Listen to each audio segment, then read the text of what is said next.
A paz do Senhor, meus irmãos. Amém.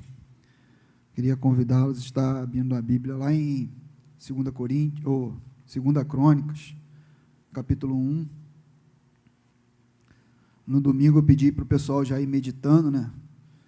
Se Deus perguntasse para você, o que me pedes agora? O que você pediria para Deus? Né? O que você colocaria para Ele? E a gente vai ver agora um homem que o Senhor, Ele declara isso para ele: peça-me o que quiser e eu lhe darei. E esse homem é chamado Salomão, rei Salomão. Segundo livro de Crônicas, capítulo 1. A gente vai ler até do 1 ao 12. Amém? Todos acharam? Senhor, meu Deus e meu Pai, Senhor, obrigado por essa oportunidade de estarmos aqui com meus irmãos, Senhor. De estarmos aqui reunidos, Pai, para te cultuar, para louvá-lo, engrandecer o teu santo nome, Pai. Pai, toma agora a nossa mente, o nosso coração, que possamos estar cativos à tua palavra, que nada venha nos distrair nesse momento, Senhor. E eu te peço que o Senhor venha falar conosco. Fala conosco, Senhor. Fala aquilo que tu queres, Pai, revelar para a tua igreja, para nós, em nome de Jesus. Amém. Diz assim o capítulo 1. O rei Salomão, filho de Davi, conseguiu firmar o seu poder como rei de Israel. E o Senhor, seu Deus, o abençoou e fez o seu poder aumentar muito. Salomão ordenou a todos os comandantes de 1.000 soldados, aos de 100 soldados, às autoridades do governo, aos chefes de família, enfim, todos os israelitas, que fossem com ele até o lugar de adoração que ficava em Gibeão. Nessa cidade estava a tenda da presença de Deus, que Moisés, servo do Senhor, havia feito no deserto. A Arca da Aliança estava em Jerusalém, uma barraca que Davi tinha armado quando havia levado a arca de Kiriat Jearim para Jerusalém. O altar de bronze que havia sido feito por Bezalel, filho de Uri, neto de Ur, estava em frente da tenda sagrada. O rei Salomão e todo o povo de Israel foram lá para adorar a Deus. Ali, no altar de bronze, Salomão ofereceu a Deus em sacrifício 1.000 animais, que foram completamente queimados. Naquela noite, Deus apareceu a Salomão e perguntou: o que você quer que eu lhe dê? E ele respondeu: tu sempre mostraste um grande amor por Davi, meu pai, e deixaste que eu ficasse como rei no lugar dele. E agora, ó Senhor, Deus, cumpre a promessa que fizeste ao meu pai, já que me fizeste rei de um povo tão numeroso como o pó da terra. Dá-me sabedoria e conhecimento, para que eu possa governá-lo. Se não for assim, como poderei governar este povo, este teu grande povo? E Deus disse a Salomão: visto que você pediu sabedoria e conhecimento para governar o meu povo, de quem eu fiz você rei, em vez de pedir riquezas, bens ou honras, ou a morte dos seus inimigos, ou vida longa, eu lhe darei sabedoria e conhecimento. E lhe darei também mais riquezas, bens e honras do que qualquer outro rei teve antes de você ou terá depois. Então Salomão saiu do lugar de adoração que ficava em Gibeão, onde estava a tenda sagrada, e voltou para Jerusalém, onde governou o povo de Israel. Amém? Só até aí. Aqui nós estamos falando do rei Salomão, o homem que teve essa pergunta, essa palavra para ele, né? O que você me pede agora? E ele pede sabedoria e conhecimento. E aí eu fiquei pensando nessa palavra, eu falei, o que eu, diante do Senhor, diante de uma palavra dessa, se o Senhor chegasse para mim e falava assim, o que você me pede agora? O que eu pediria? O que você pediria ao Senhor? Mas, antes de eu pedir qualquer coisa ao Senhor,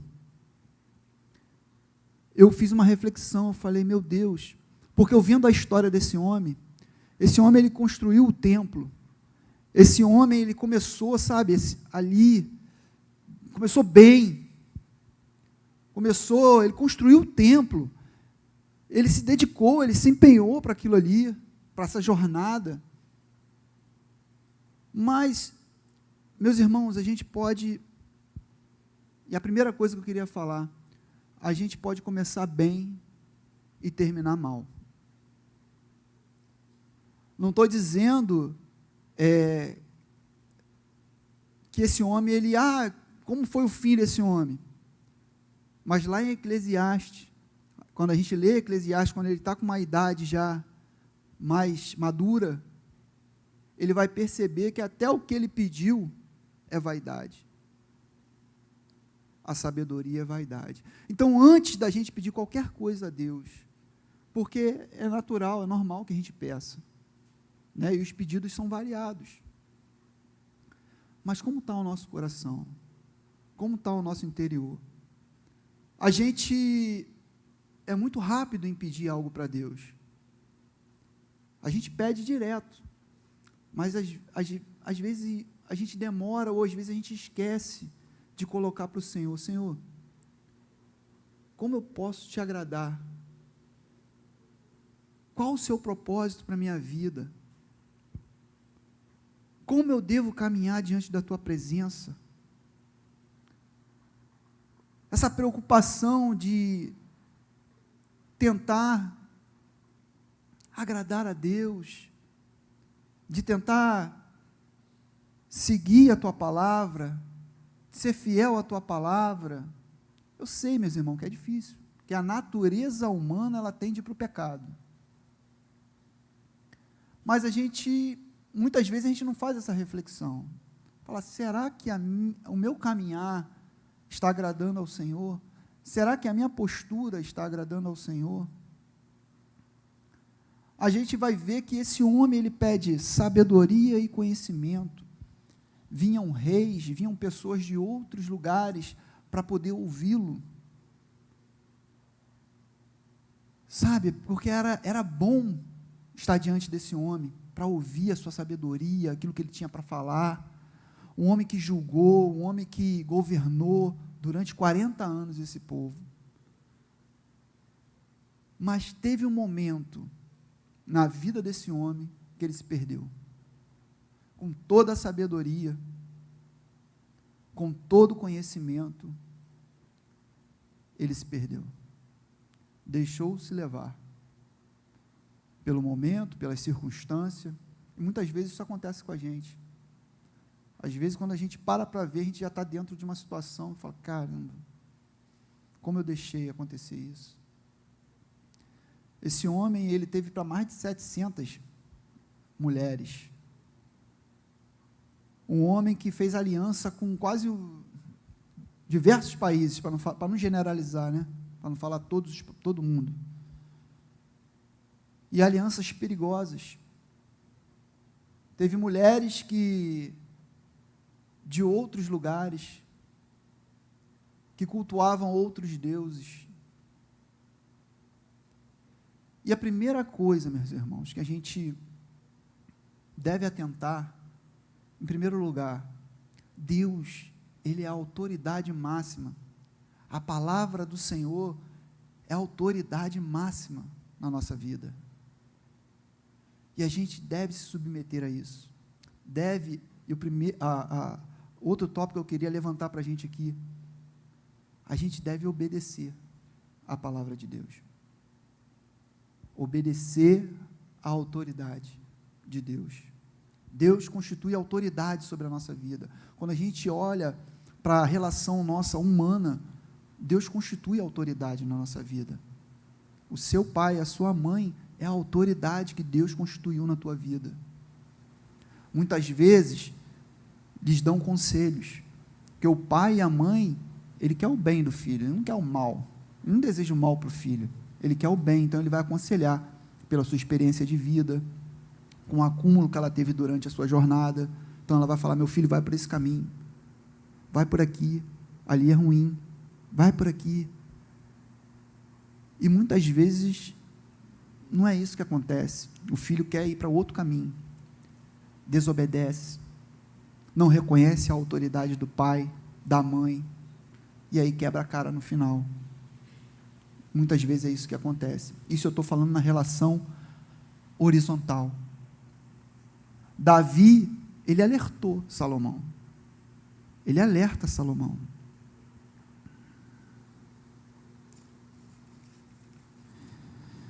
Lá em 1 Reis, capítulo 2, eu vou ler aqui rapidinho. Aproxima-se o dia da morte de Davi. Davi vai chamar o seu filho e vai passar orientações, ou, se quiser, ordenamentos, orientar o seu filho. No momento desse de partida, a gente chama, fala, olha, e orienta.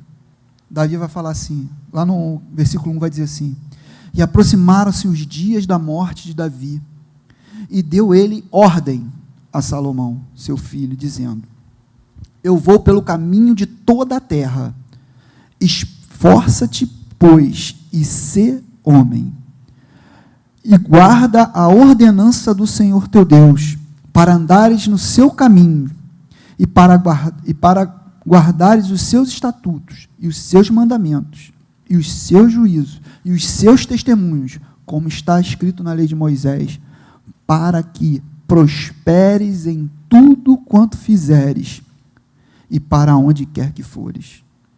Para que o Senhor confirme a palavra que falou de mim, dizendo, se teus filhos guardarem o seu caminho, para andarem perante a minha face, fielmente, com todo o seu coração e com toda a sua alma, nunca, disse, te faltará sucessor ao trono de Israel. Então a gente vê que Davi chama, Davi ordena ele, olha, anda nos caminhos, obedece à lei, fique atento para isso, anda no caminho do Senhor, vai por aqui,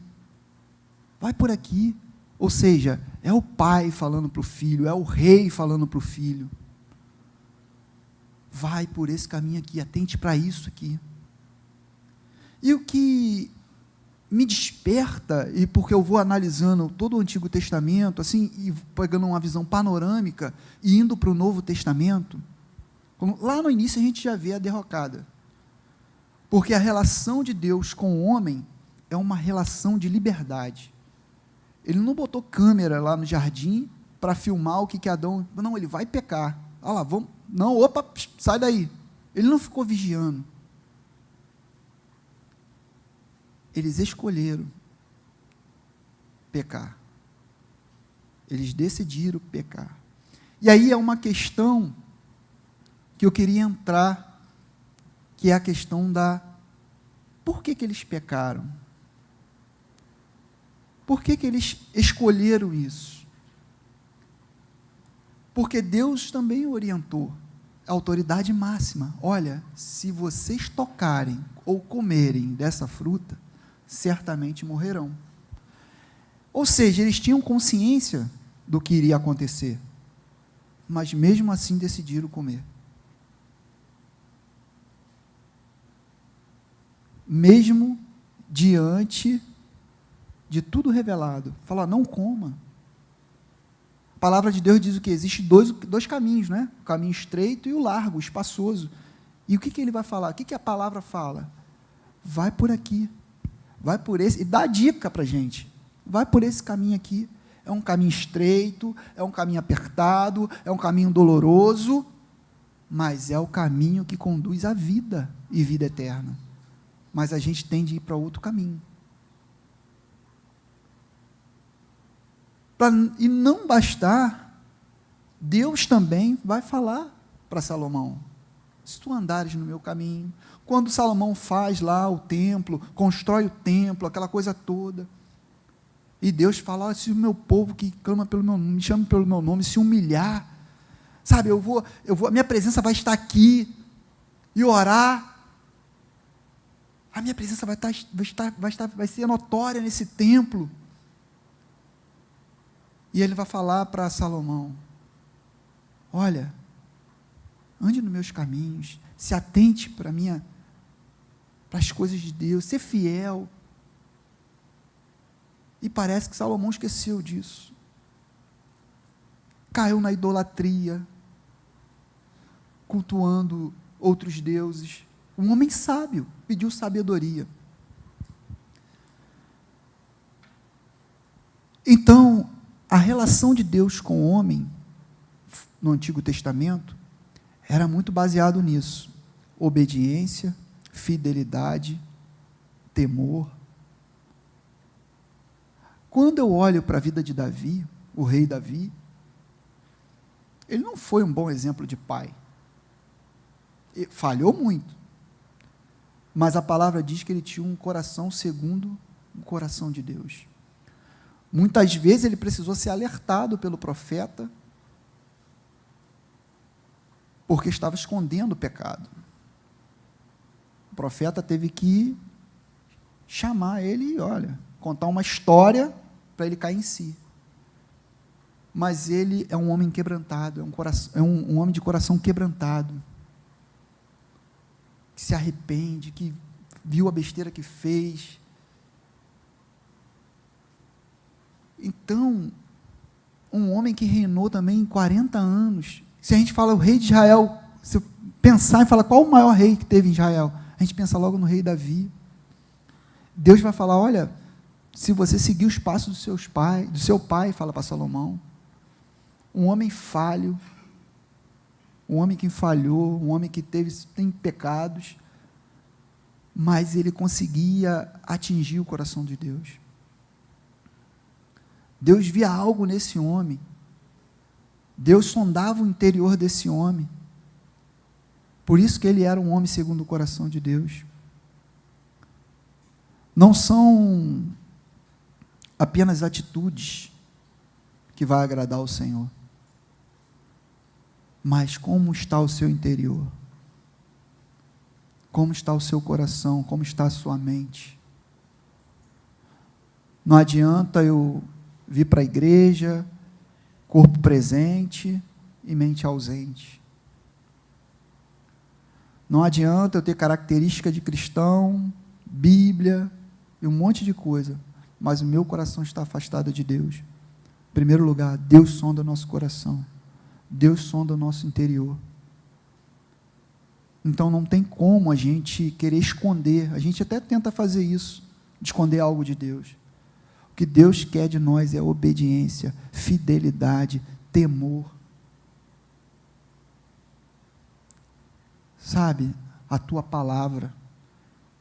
Porque quando acontecia certas coisas no Antigo Testamento, muitas vezes a pessoa ou morria, pagava um preço muito alto por pecar contra o Senhor. E o povo de Deus, toda hora, era pego em desobediência. Todo momento era pego na idolatria. Deus falava uma coisa, eles faziam o contrário. Até que se destruiu o templo, acabou tudo. Então a gente tem que ter esse cuidado. E a gente vai olhando características em alguns homens que tem que despertar para a gente. A gente tem que carregar. Davi teve seus erros, teve suas falhas. Outro que eu queria destacar, José. Na passagem, se eu não me engano, é no capítulo 38 ou 39, que vai falar do assédio que ele teve. Como que isso é? Olha, eu fico vendo como que se sucedeu. Quando a gente pega a história de José, e o que esse homem passou, mas esse homem tinha um temor a Deus. Esse homem era obediente. Esse homem era fiel. Passou uma luta danada. Foi caluniado. Foi vendido como escravo. Passou aquele perrengue com a mulher de Potifar. Mas Deus era presente na vida dele, Deus era com ele, e ele prosperava em tudo aquilo que ele entrava para fazer. Sabe por quê? Às vezes a gente não entende o momento que a gente está passando, às vezes a gente está passando uma luta, às vezes a gente está passando uma dificuldade, mas que a gente permaneça ali, fiel, que a gente permaneça na presença do Senhor, porque a presença dEle, no momento certo, Ele vai me fazer e vai fazer você também prosperar, a sair dessa situação. Esse homem, ele vai falar para essa mulher, como que eu posso? O meu Senhor me entregou tudo, a casa dele na minha mão, para eu administrar, ele não sabe de nada, eu que administro tudo. E Deus fazia prosperar, Deus fazia prosperar. Como posso eu fazer isso com o meu Senhor? Tudo eu tenho acesso, mas não a ti. Pecaria eu, faria isso contra o meu Deus? Olha só o temor desse homem, a consciência de quem é Deus, a fidelidade, a obediência, pagou um preço altíssimo, mas a presença de Deus, a mão de Deus era com ele em todo momento. Às vezes a gente passa uma dificuldade, a gente passa a luta, e às vezes a gente não consegue enxergar também a mão de Deus, mas no momento certo Ele nos socorre, Ele se apresenta para a gente, e no momento dEle, Ele nos resgata, no momento dEle, Ele nos socorre. Então, é esses três elementos, que tanto no Antigo Testamento, como no Novo Testamento, porque hoje a gente vive o período da graça, não da lei. A gente vai pecar, a gente é pecador, a gente vive um período da graça, mas Deus ainda requer de nós obediência, Deus ainda requer de nós temor, fidelidade.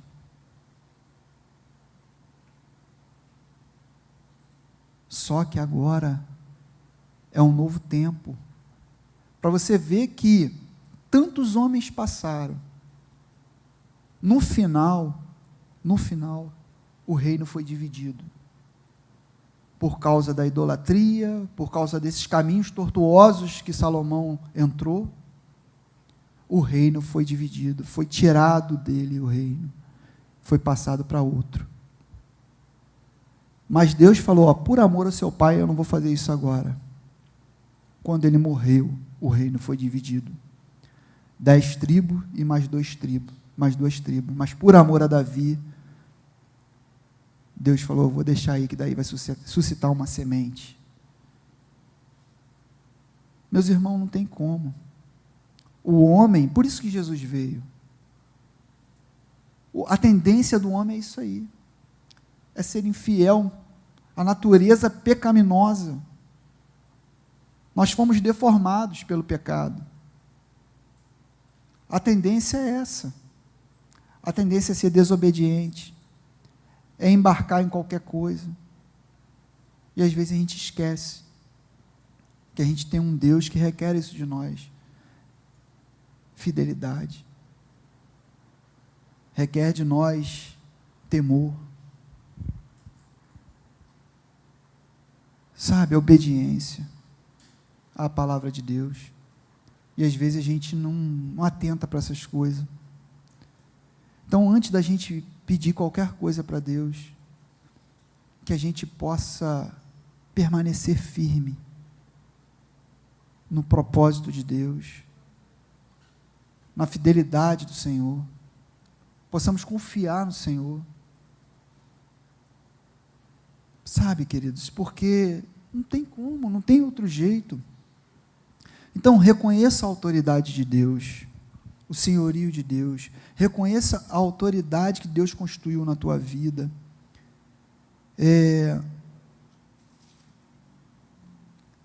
Quando a gente permanece fiel, é o que eu estou falando, a gente obediente, a gente está ali, não é livre de, a gente não está livre de sofrer aflições, passar por aperto, não, mas Deus está vendo, Deus está contigo, Deus ele está presente. E no Antigo Testamento, algo que me chama a atenção é que o pecado ele foi se tornando algo que o pessoal estava, tipo, vamos sacrificar, vamos sacrificar.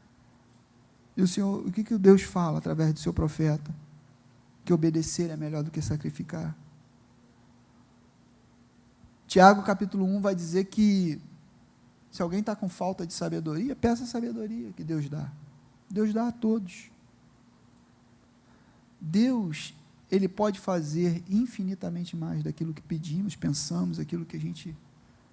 Deus pode fazer o que você, de repente, colocou, projetou na sua cabeça de pedir para Ele. Ele é poderoso, Ele é Deus. Ele pode fazer. Ele pode realizar aquilo que nós pedimos. Mas que a gente não venha se desviar. Mas que a gente não venha perder o foco. Porque se deixar, a gente acaba se desviando. A gente acaba perdendo o temor, a gente acaba perdendo a fidelidade, a obediência. Mas graças a Deus que Deus enviou o seu Filho, Jesus Cristo, que morreu por mim e por você na cruz. Esse foi fiel, esse foi obediente. No momento da cruz, ele ainda fala, né, se possível, Pai, passa de mim esse cálice. Contudo, seja feita a tua vontade. Sabe o que é isso? Contudo, seja feita a tua vontade. Ele tinha um propósito. Jesus veio, tinha um propósito, ele foi obediente, cumpriu aquilo que foi determinado por Deus e pagou um alto preço por mim e por você. Ele foi fiel, Deus é fiel, Ele é fiel. Ele foi até o final, uma morte terrível, para nos salvar. E às vezes eu paro para analisar esse feito, eu falo, meu Deus, Ele requer de nós isso, que a gente permaneça firme nele, se atente para a sua palavra, para a sua lei, vamos dizer assim, a palavra de Deus, sabendo que se a gente tropeçar, sabendo que ninguém aqui está livre de cometer falhas e erros, mas nós temos um advogado,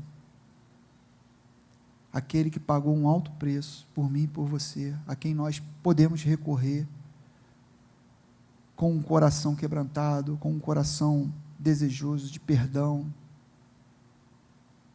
Sabe, Ele está aí, Ele está nos sondando a cada dia, as nossas intenções, como que a gente vem para cá, como que a gente trata, né, o seu reino, como está o nosso coração.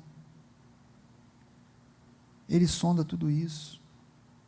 Ele não está preocupado com as aparências, mas Ele está preocupado com o nosso interior, com a nossa mente, com o nosso coração, porque tudo passa, como Salomão escreveu em Eclesiastes, tudo é vaidade, tudo vai passar, como Davi falou, eu estou indo para o caminho de toda a terra, eu vou passar, eu vou morrer.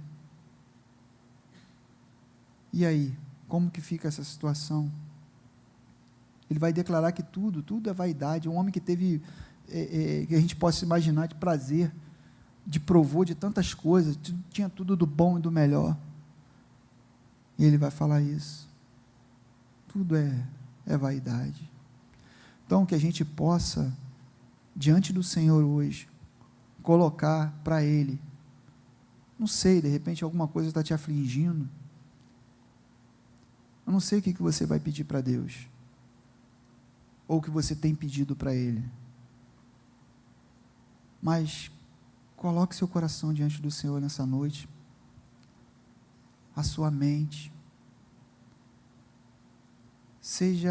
possamos ser verdadeiro com Deus, sincero com o Senhor, íntegro diante dEle, sabe, essas coisas que eu creio que agrada o coração de Deus, que agrada ao Senhor, quando a gente atenta para a sua palavra, quando a gente atenta, sabe, para a obediência à tua palavra, Porque quando uma autoridade que eu estou falando não é aquela pessoa autoritária aqui, não, estou falando de autoridade, é outra coisa. Quando uma autoridade, por exemplo, nós estamos aqui, estou ministrando aqui para vocês, o pastor é uma autoridade. Quando ele fala que pecado, ou falta de perdão e evangelho não combina, não tem como dar certo. Não encaixa. Ele está falando uma verdade. Muitas vezes, por isso que eu falo, o cuidado que a gente tem que ter ao orientar alguém, ao falar com a pessoa, fazer um gabinete, tudo tem que estar baseado na palavra. Eu não posso dar minha opinião de chegar, eu posso até dar opinião, mas é ruim, que influencia, acaba influenciando as pessoas. Mas quando você fala assim, ó, meu irmão, conheço a tua história, eu sei que você passou, eu sei de tudo isso, é difícil, é complicado, vai ser no tempo de Deus, vai orar a Deus, vamos orar, vamos pedir a Deus, mas você precisa perdoar, porque perdão e evangelho e perdão não tem. Hoje eu sou nova criatura, eu estou na igreja 5, 10, 15 e não libero perdão. Você está sendo desobediente, você não está se atentando para a palavra. Tudo é no tempo de Deus, sim, mas tenha certeza disso, Deus não se agrada. Ah, mas você não sabe. Meu irmão, eu sei que é difícil para você, eu sei tudo, só quero te dizer isso, não tem como encaixar, não tem como, não dá certo. E isso aí, eu estou falando porque às vezes a gente tem que ter o cuidado, porque nem sempre tudo aquilo que as pessoas falam, ou você tem que falar, não, eu vou obedecer, eu vou, mas calma aí, analise, realmente, o que a palavra tem a dizer sobre isso? O que Deus, Ele pensa sobre isso? Sim, as pessoas podem usar da palavra para manipular, para fazer, elas vão dar conta, mas quando você tem uma palavra, uma pregação, uma palavra, em que te orienta, em que o pastor te orienta, que fala com você, fala, meu irmão, te mostra na palavra, olha, isso aqui não tem como, isso aqui é princípios, são princípios, não tem como negociar isso aqui, não dá para você caminhar e levando isso aqui na bagagem, uma hora você vai ter que deixar essa bagagem em algum lugar, não dá, não tem como, porque Ele quer seu bem, e o bem maior do Senhor, e está tudo aqui revelado, está tudo aqui, meu irmão. Então, antes de qualquer coisa, você pedir algo para Deus, sabe, que a gente possa ter a cada dia temor, que a gente possa obedecer a palavra de Deus, que a gente possa ser fiel ao Senhor a cada dia, com todas as nossas imperfeições, mas que haja vontade, que haja o desejo, que haja uma postura, que haja, sabe, uma ação da nossa parte em querer fazer isso, de querer buscar, de querer esse temor, buscar ser fiel ao Senhor, porque quantas promessas o Senhor fez na tua palavra, para aqueles que têm temor, para aqueles que são fiéis, obedientes à palavra de Deus. Só você pegar os homens que foram obedientes, homens que foram tementes a Deus, como foi a vida desses? Foi luta? Foi, mas a presença de Deus era com eles. Deus, na hora certa, no momento certo, dava o socorro.